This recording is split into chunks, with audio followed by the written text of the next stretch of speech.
ಬಸವ ಕಲ್ಯಾಣದ ಈ ಪವಿತ್ರ ಪುಣ್ಯಭೂಮಿಯಲ್ಲಿ ಶರಣರ ಕರ್ಮಭೂಮಿ, ಯೋಗಿ ತಪಸ್ವಿಗಳ ತಪೋಭೂಮಿ. ಈ ಒಂದು ಪವಿತ್ರ ಭೂಮಿಯಲ್ಲಿ ಶರद ನವರಾತ್ರಿಯ ನಿಮಿತ್ತವಾಗಿರಿಸಿಕೊಂಡು ರಂಭಾಪುರಿ ಜಗದ್ಗುರುಗಳವರ ಶರद ನವರಾತ್ರಿ ದಸರಾ ಉತ್ಸವದ ಮಹಾಪೂಜೆ, ಅದನ್ನು ದಸರಾ ದರ್ಬಾರ್ ಅನ್ನತಕ್ಕಂತಹ ಶಬ್ದದಿಂದ ಪ್ರಚಲಿತವಾಗಿದೆ. ಅಂತ ಒಂದು ವೈಭವಪೂರಿತವಾದಂತಹ ಕಾರ್ಯಕ್ರಮ. Knowledge Park The Creative School admissions are open from LKG to 10th standard. Free uniform for new admission students. RG Public School English Medium admissions are open. ಈ ವರ್ಷ ನಮ್ಮ ಬಸವ ಕಲ್ಯಾಣದಲ್ಲಿ ಈ ಯೋಗ ಲಬ್ಧವಾಗಿದೆ. ಇಂಥ ಒಂದು ಸುಂದರವಾಗಿರತಕ್ಕಂತಹ ಕಾರ್ಯಕ್ರಮ ಇದು. ಸಮಾಜ ಕಟ್ಟುವ ಕಾರ್ಯಕ್ರಮ, ರಾಷ್ಟ್ರ ನಿರ್ಮಾಣದ ಕಾರ್ಯಕ್ರಮ, ಯುವ ಜನರಿಗೆ ಪ್ರೇರಣಾ ಶಕ್ತಿಯನ್ನು ದಶಾದಿಶವನ್ನು ತೋರಿಸ್ತಕ್ಕಂತಹ ಕಾರ್ಯಕ್ರಮ,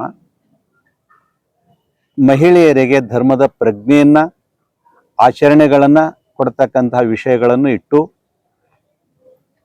ಮಹಿಳಾ ಸಬಲೀಕರಣದ ವಿಷಯನೂ ಕೂಡ ಈ ಕಾರ್ಯಕ್ರಮದ ವೈಭವವಾಗಿರುತ್ತೆ, ವಿಷಯವಾಗಿರುತ್ತೆ.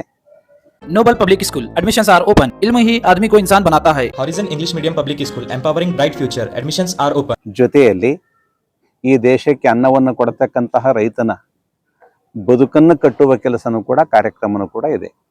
ಯಾಕಂದರೆ ಇವತ್ತು ದೇಶದಲ್ಲಿ ವಿಷಮುಕ್ತ ಆಹಾರ, ವ್ಯಸನ ಮುಕ್ತ ಸಮಾಜ ಇದು ಬಹಳ ಜರೂರಿ ಇದೆ. ತರುಣರ ವ್ಯಸನ ಮುಕ್ತವಾಗಬೇಕು, ರೈತನ ವಿಷಮುಕ್ತ ಆಹಾರ ಸಮಾಜಕ್ಕೆ ಬರಬೇಕಾಗಿದೆ. ಅಂತಹ ಒಂದು ನಿಟ್ಟಿನಲ್ಲಿ ಕೃಷಿ ಸಮ್ಮೇಳನವೂ ಕೂಡ ಈ ಕಾರ್ಯಕ್ರಮದಲ್ಲಿ ಇದೆ. ಜೊತೆಯಲ್ಲಿ ಪ್ರತಿ ದಿವಸ ಧರ್ಮ ಸಮಾರಂಭದಲ್ಲಿ ಎಲ್ಲ ಹಳ್ಳಿಗಳಿಂದ ಭಕ್ತಾದಿಗಳ ಸಂಖ್ಯೆ ಈ ಕಾರ್ಯಕ್ರಮಕ್ಕೆ ಬರುತ್ತೆ. ವಿಶೇಷವಾಗಿ ಏನಂತಂದರೆ ಮುಂಜಾನೆ ಪೂಜೆಯ ಕಾರ್ಯಕ್ರಮ, ಅದು ನಮ್ಮ BKDV ಮಂಟಪದಲ್ಲಿ ಆ ಪೂಜೆ ವ್ಯವಸ್ಥೆ ಮಾಡಲಾಗಿದೆ. ಆ ಪೂಜೆಯಲ್ಲಿ ಎಲ್ಲ ಭಕ್ತಾದಿಗಳು ಬಂದು ಪೂಜೆಯಲ್ಲಿ ಭಾಗಿಗಳಾಗ್ತಾರೆ. ಗುರುಗಳ ಇಷ್ಟಲಿಂಗ ಮಹಾಪೂಜೆ ಕಾರ್ಯಕ್ರಮ ನಡೆಯುತ್ತೆ. ಇಷ್ಟಲಿಂಗ ಮಹಾಪೂಜೆ ಅಂದರೆ ಏನು?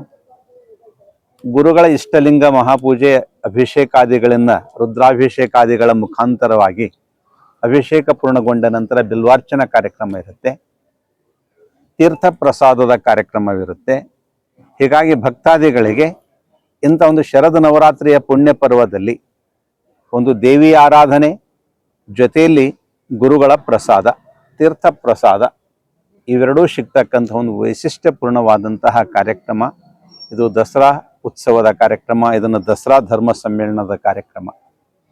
ಇಂತಹ ಕಾರ್ಯಕ್ರಮಕ್ಕೆ ಎಲ್ಲ ಗಣ್ಯಮಾನ್ಯರು ಕೂಡ ರಾಷ್ಟ್ರೀಯ ಪಾತಳಿಯಲ್ಲಿರ್ತಕ್ಕಂಥವರು, ಕೇಂದ್ರ ಮಂತ್ರಿಗಳಾದವರು, ವಿಶೇಷವಾಗಿ ಶೋಭಾ ಕರಂದ್ಲಾಜೆ ಇರಬಹುದು, ಅದೇ ವಿ ಸೋಮಣ್ಣವರು ಇರಬಹುದು, ಅಥವಾ ನಿತಿನ್ ಗಡ್ಕರಿಯವರು ಇರಬಹುದು, ಇವರೆಲ್ಲರ ಒಂದು ಆಮಂತ್ರಣವನ್ನು ಆಲ್ರೆಡಿ ನಮ್ಮ ಶಾಸಕರಾಗಿರ್ತಕ್ಕಂಥ ಈ ಕಾರ್ಯಕ್ರಮದ ಕಾರ್ಯಾಧ್ಯಕ್ಷರಂತ ಶರಣು ಸಲಗರ್ ಅವರು ಪ್ರತ್ಯಕ್ಷ ಹೋಗಿ ಎಲ್ಲ ಜಿಲ್ಲೆಯ ನಮ್ಮ ಸಿದ್ದು ಪಾಟೀಲ್ ಇರಬಹುದು, ಹಾಗೆ ಎಲ್ಲ ಶಾಸಕರನ್ನು ತೆಗೆದುಕೊಂಡು ಹೋಗಿ ಆಮಂತ್ರಣವನ್ನು ಕೊಟ್ಟು ಬಂದಿದ್ದಾರೆ.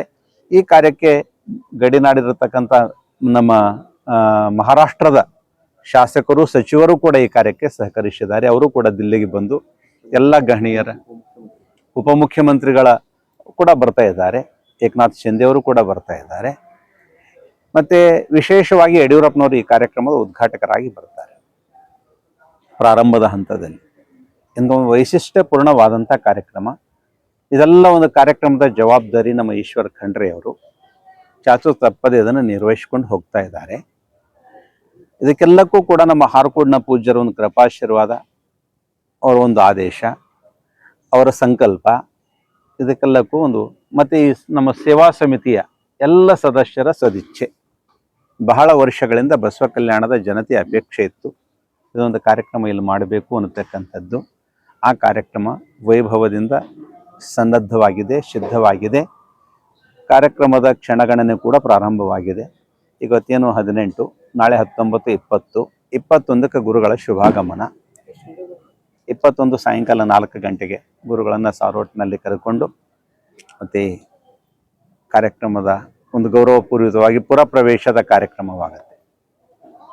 ಅದಾನಂತರ 22ನೇ ತಾರೀಕಿನಿಂದ ನಿತ್ಯದ ಮುಂಜಾನೆ ಮಹಾಪೂಜಾ ಕಾರ್ಯಕ್ರಮ, ಮುಂಜಾನೆ 8ರಿಂದ 12 ಗಂಟೆ ತನಕ ಮಹಾಪೂಜಾ ಕಾರ್ಯಕ್ರಮ, ತೀರ್ಥ ಪ್ರಸಾದಗಳಲ್ಲಿ ಸಿಗುತ್ತವೆ. ಯಾರ ಹತ್ರ ಇಷ್ಟಲಿಂಗ ಇದೆ ಅವ್ರು ಇಷ್ಟಲಿಂಗವನ್ನು ತೆಗೆದುಕೊಂಡು ಬರಬೇಕು. ಇಲ್ಲ ತನ್ನ ಉಪಾಸ್ಯ ದೈವತೆ ಏನಾದರೂ ಇದ್ದಿದ್ರೆ ಅದನ್ನು ತೆಗೆದುಕೊಂಡು ಬರಬಹುದು. ಇಲ್ಲಿ ಹೋಗಿದ್ರೆ ಜಪಮಾಲೆ ಇತ್ಯಾದಿಗಳನ್ನು ತೆಗೆದುಕೊಂಡು ಶುಚಿರ್ಭೂತರಾಗಿ ಈ ಕಾರ್ಯಕ್ರಮ ಪೂಜೆಯಲ್ಲಿ ಭಾಗಿಗಳಾಗಿ ಆ ಪೂಜೆ ತೀರ್ಥ ಪ್ರಸಾದವನ್ನು ಸ್ವೀಕಾರ ಮಾಡಬೇಕು. ಇದು ಪದ್ಧತಿ ಮುಂಜಾನೆಂದು. ಸಾಯಂಕಾಲದಲ್ಲಿ ಧರ್ಮಸಭೆ, ಸಾಂಸ್ಕೃತಿಕ ಕಾರ್ಯಕ್ರಮ ಇದೆ, ಧರ್ಮಸಭೆ ಇದೆ, ಉಪನ್ಯಾಸ ಇದೆ, ಆಶೀರ್ವಚನ ಇದೆ, ಗುರುರಕ್ಷಣೆ ಇದೆ. ಇವೆಲ್ಲ ಕಾರ್ಯಕ್ರಮಗಳು ವೈಭವದಿಂದ ಸಾಗುತ್ತಲಿವೆ. ಹೀಗಾಗಿ ತಮ್ಮ ಕೈಯಲ್ಲಿ ಆಲ್ರೆಡಿ ಪತ್ರಿಕೆಯನ್ನು ಕೊಡಲಾಗಿದೆ. ಬರ್ತಕ್ಕಂಥ ಮಹನೀಯರೆಲ್ಲರ ಹೆಸರುಗಳು ಕೂಡ ಇಲ್ಲಿವೆ. ಅವರೆಲ್ಲರ ಸಂಪರ್ಕನೂ ಕೂಡ ಪೀಠದ ಕಾರ್ಯದರ್ಶಿಗಳು ಮತ್ತು ಇಲ್ಲಿನ ನಮ್ಮ ಈ ವ್ಯವಸ್ಥಾಪಕ ಮಂಡಳಿಯವರು ಕೂಡ ಇದನ್ನು ನಿರ್ವಹಿಸಿಕೊಂಡು ಹೋಗ್ತಾ ಇದ್ದಾರೆ. ಜೊತೆಯಲ್ಲಿ 4 ದಿವಸಗಳಿಂದ ನಿರಂತರವಾಗಿ ಸ್ಟೇಜಿನ ವ್ಯವಸ್ಥೆ ಕೂಡ ನಮ್ಮ ಸುನಿಲ್ ಪಾಟೀಲ್ರ ಜವಾಬ್ದಾರಿಯನ್ನು ಹೊತ್ಕೊಂಡು ಅವರು ಕೂಡ ಸರಿಯಾಗಿ ಮಾಡ್ಕೊಂಡು ಹೋಗಿದ್ದಾರೆ. ಎಲ್ಲ ಒಬ್ಬೊಬ್ಬ ಜವಾಬ್ದಾರಿಯನ್ನು ಒಬ್ಬೊಬ್ಬ ವ್ಯಕ್ತಿಗಳಿಗೆ ಏನು ಕೊಟ್ಟಿದ್ದಿದೆ ಅವರೆಲ್ಲರೂ ಕೂಡ ವ್ಯವಸ್ಥಿತವಾಗಿ ಅಚ್ಚುಕಟ್ಟಾಗಿ ತನ್ನ ಜವಾಬ್ದಾರಿಯನ್ನು ನಿರ್ವಹಿಸ್ಕೊಂಡು ಹೋಗ್ತಾ ಇದ್ದಾರೆ. ಪ್ರಸಾದ ವ್ಯವಸ್ಥೆಯೂ ಕೂಡ ಅಚ್ಚುಕಟ್ಟಾಗಿದೆ. ಮುಂಜಾನೆಯಿಂದ ಸಂಪೂರ್ಣ ರಾತ್ರಿ 10-11 ಗಂಟೆ ತನಕ ಹೋಗಿ ಬರುವ ಭಕ್ತರಿಗೆ ಬಸ್ಸು ವ್ಯವಸ್ಥೆಗಳನ್ನು ಸೌಕರ್ಯನೂ ಕೂಡ ಒದಗಿಸಿಕೊಡಬೇಕು ಅನ್ನತಕ್ಕಂಥ ಒಂದು ಕಾರ್ಯನೂ ಕೂಡ ಇದರಲ್ಲಿ ಆಗಿದೆ. ಹೀಗಾಗಿ ತಾವು ಕೂಡ ಬಂದಿದ್ರಿ, ತಮ್ಮೆಲ್ಲರ ಸಹಯೋಗ ಸಹಕಾರ ಇರಲಿ ಅಂತಕ್ಕಂಥದ್ದನ್ನು ಹೇಳಿ ನಾನು ನನ್ನ ಶಬ್ದಕ್ಕೆ ವಿರಾಮ ಇಡ್ತೀನಿ. ರೋज़ दर्शन लेके जाने वाले और रहने वाले सभा में तो 5,000 लोग रहेगा और 10-15 हज़ार लोग रोज आके प्रसाद लेके जाने वाले या दर्शन करके जाने वाले लोगों की संख्या किमान 10,000 ग्रहित धरे तो भी 10 दिन में 1 लाख से भी अधिक लोगों की आना जाना हो जाएगा. उसकी तैयारी हम